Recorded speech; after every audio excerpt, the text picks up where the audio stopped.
Next one is Pinehurst. Pinehurst should be just down the road here.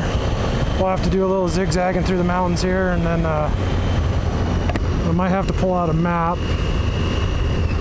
and get my where the heck I'm going, because I know that we'll hit Pinehurst, and then Pinehurst Chuch is just a little guy, and then we'll go backtrack just a tiny bit and then drop down the mountains back into the canyon to the Payette River and Banks, Idaho, onto the Highway 55, and that will conclude my trip pretty much. Road closed a mile ahead, so we want to go old Dry Buck Road. Okay, that one's closed a mile ahead. 463. Okay, so we're in the right, on the right area. Holy crap! Is this garbage again? It's like loose. Whatever. 643 is the trail number, I believe, is what I remember. I was thinking 463, but that would be my dyslexia kicking in. So, and I know it's 6 something, so makes sense, right? or we already lost. You decide. I guess we'll find out. If you never see the video, I never made it. But that wouldn't work because you're actually seeing the video, so I had to make it somewhere. It was like my last upload from a cell phone. It'd be like the crappiest of crappy quality, and because I don't even think I have cell service here. Nice little rocky climb up in there.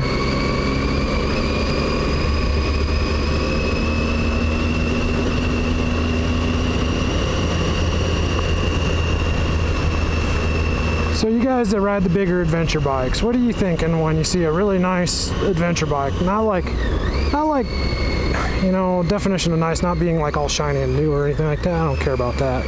I'm just saying an adventure bike in general. KLRs, everybody's included on this one. And I'm talking like your middleweights and up. And they're just pounding out slab. And do you think it's like a waste? It's like, dude, you have no idea what you're missing when you're just pounding out the slab. Or, yeah, I mean, you don't know the story. That guy could be connecting a trail, or he's trying to get to a trail that's, you know, 300 miles away, and then he's going to do this. Where does that adventure, I mean, where do we call it? Where do we stop it? And I say adventure like you have to do this to be doing adventure. And I talked about this a couple videos back. No, hopefully it's one of the videos I actually had my audio on, but an adventure can be anything. Paved road, dirt road, 2-track, single track, it don't matter. Getting on that bike and just going. That's what it's about. Going somewhere. Not to the coffee shop. I mean, unless you're just like, that's it. That's as far as you can make it because your butt is so broken that, you know, it just kills you to go any farther than the local coffee shop. And hey, man, that's your adventure for the day or the week or however far you want to go. I'm nervous on those little ruts. I don't know if you guys can see them that travel this way. This tire gets in those things and it like slips out, and I don't want to spill my bike on the road.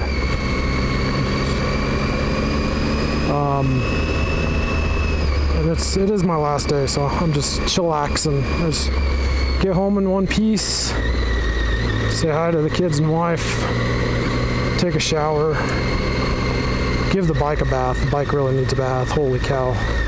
This bike it's been a trooper. Rained on, snowed on, mud, dirt, silt. We've seen it all.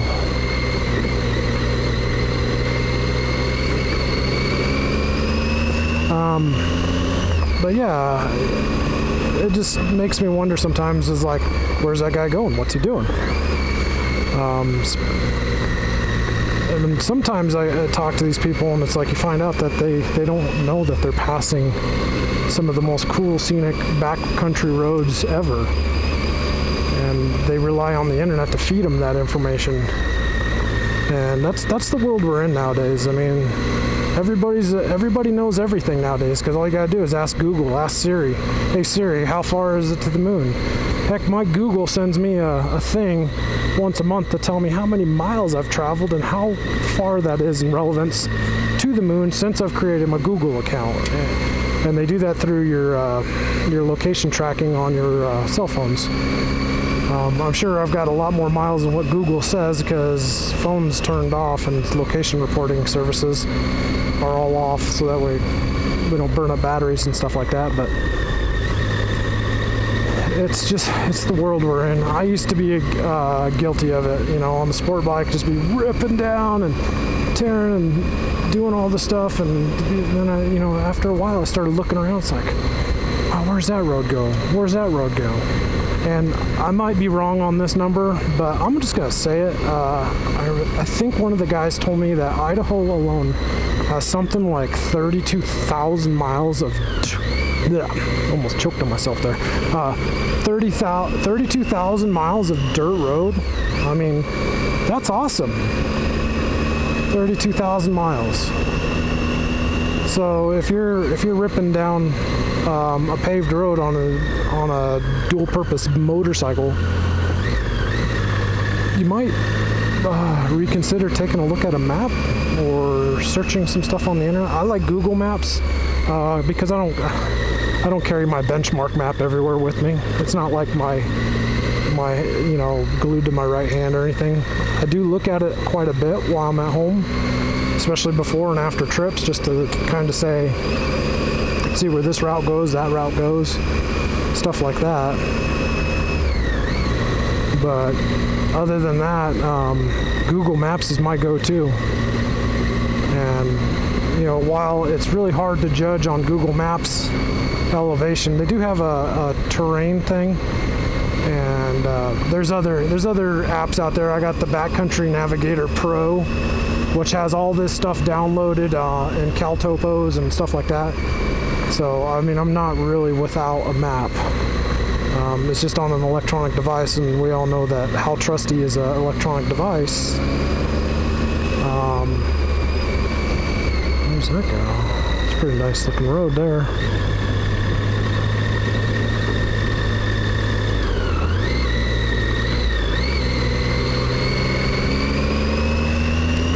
So yeah, it's just get out, explore.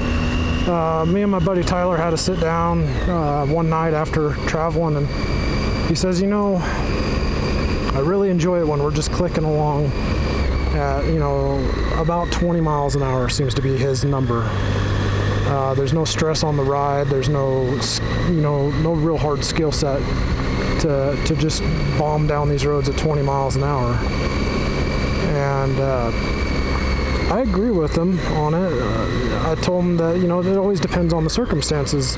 I just want to be home by dark. That's my circumstance for this ride. Make it home by dark, which it's noon. So it shouldn't be too hard to make it.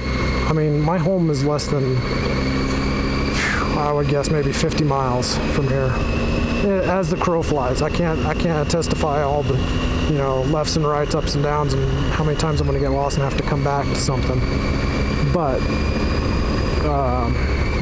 it's not that far, so if you think about it, you should be able to cover that distance pretty easy. The sun goes down around 9 up here, so 9 hours. 9 hours to do 50 miles. I mean, that would have to be some really gnarly single track and bikes broken and things like that. Which, you know, stuff can happen. I mean, heck, you know, something could go happen here. Flat tire, rod comes out the side of the motor, whatever. I mean, it is a mechanical machine, and we always hope for the best. And you know, I plan for the worst, hope for the best, whatever kind of situation.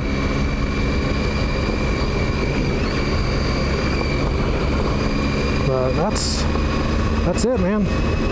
So I'm gonna shut up and unless I see something really cool and just focus on some riding and enjoying some quiet time, and maybe I'll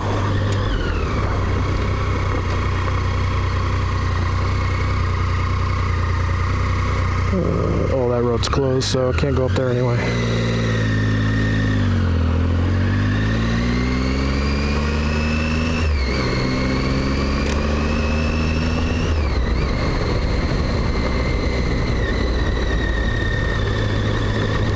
Like I said, focus on some quiet time because it's me time now. No traffic. No crazy people trying to run you off the highway. Just real quick, guys, I know I said quiet time, but just about a half hour ago, we're coming out of Cascade and there was a passing lane, and I don't know what this guy's hurry is. I mean, for the love of God, you're just going home. I mean, is your house on fire? Or, I mean, is your wife pregnant? But you don't know the story or what's going on. But this guy was going so fast, and we're over in the right. He's in the left, dedicated passing lane, so he ain't doing anything wrong other than he's going so fast, he can't maintain his lane. And we go around a left-hand sweeper, and he actually goes over the center by probably 2.5, 3 foot. And there's another guy on a bike coming around the other way, and it wasn't just a normal bike. It was a trike pulling a trailer, and I mean I cringed a little bit because it's just he hits that guy comes back and hits us, and it's just a catastrophic event. But yeah, and then there's that. Just backed in there like nothing.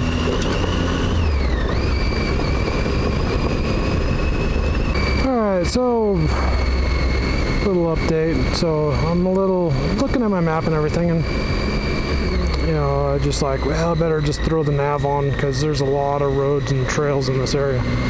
So yeah, leave it up to your nav to just take you and just say, oh, here, go this way.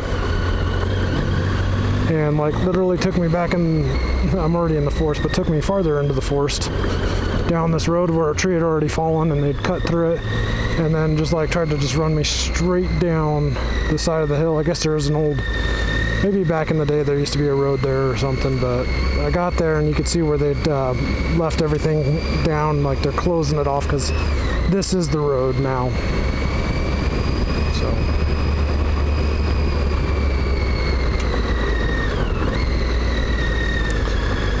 while it might be a DRZ trip, but it's not a Tiger.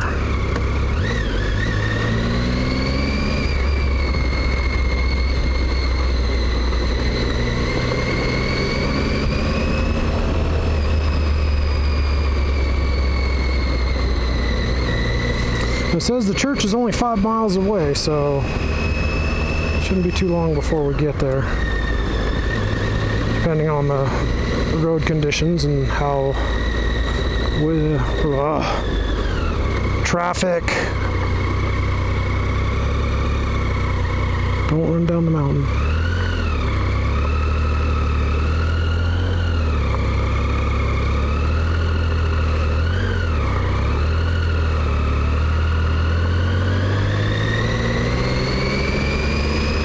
Trying to be gentle. I don't want the calf to get separated from its mom.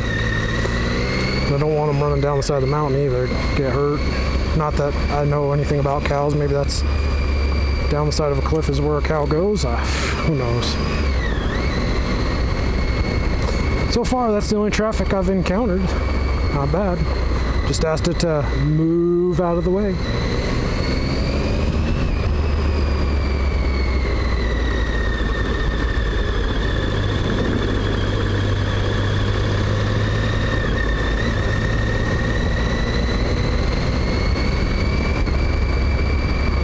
Some more cattle.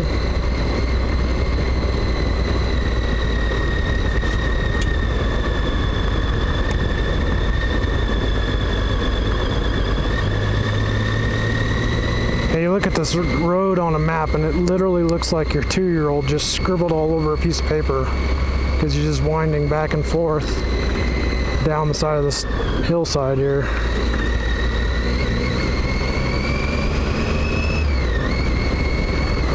Is awesome. That's what we're here for.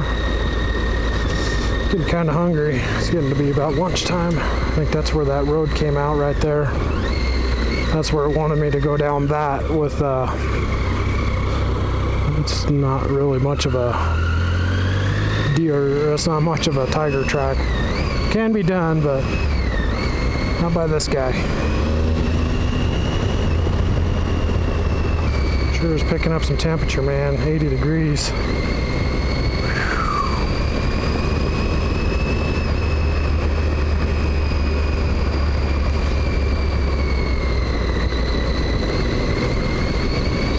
Might grab something to drink at the next stop just to keep hydrated. I'm guilty of that, man. I just want to ride. I just want to ride, and not ever stop. But unfortunately, I'm a human and I need liquid to keep me lubricated. Or else you get dehydrated and you start doing stupid stuff. Mind doesn't fire correctly and poor judgment and all that stupid, crazy stuff that goes with it.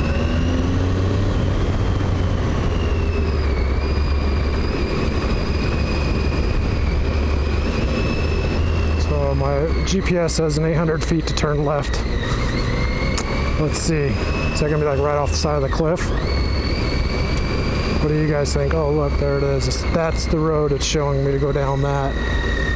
That ain't gonna work. Dude, you're on crack, lady. And it's posted to keep out, so reroute. It's just trying to get you down the hill faster is all, I think.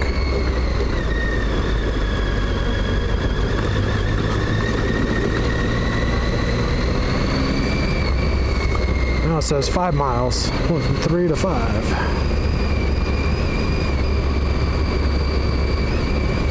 Yeah, I think it was just doing shortest distance and it was calculating all those logging roads and thinking just a straight shot down the side of the mountain at 5 miles. Yeah, okay. That's great. Thanks, Google. Technology.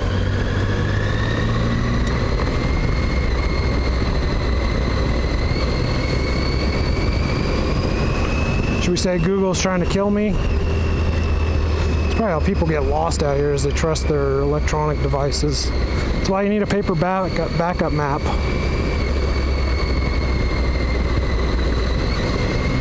It's pretty decent for this size road.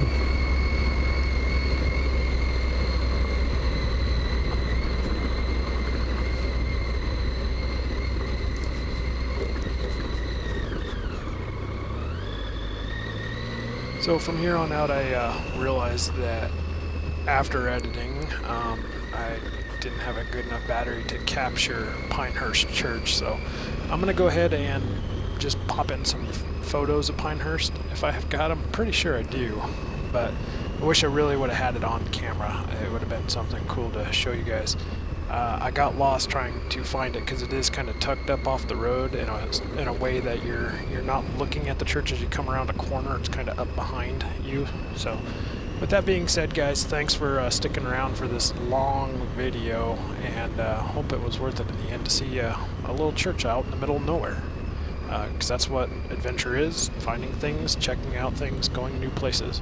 I'm Robert with the Piston Slap channel. Thanks for tuning in so much, guys. We'll catch you on the next one.